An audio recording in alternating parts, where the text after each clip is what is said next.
Rīt, 5. jūnijā, Saeima skatīs lēmumu projektu par krievu valodas aizliegšanu Latvijas teritorijā. Tik tālu jau nu mēs esam. Šo iniciatīvu iesniedz Nacionālā apvienība, bet atbalstīja apvienotais saraksts. Rīt mēs ļoti rūpīgi sekosim līdzi Saeimas balsojumam un sekosim līdzi tam, kuri politiskie spēki šo iniciatīvu vēl atbalstīs, un arī tie, kuri politiskie spēki šo iniciatīvu vienkārši neatbalstīs vai atturēsies vai arī nepiedalīsies balsojumā.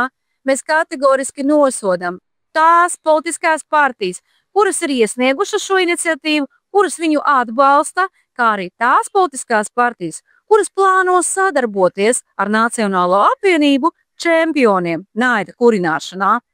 7. jūnijā balsojiet par partiju, kur iestājas kategoriski pret sabiedrības šķelšanu, pret naida kurināšanu. Vienīgie, tie esam mēs, politiskā partija Suverēnā vara un apvienība Jaunatvieši.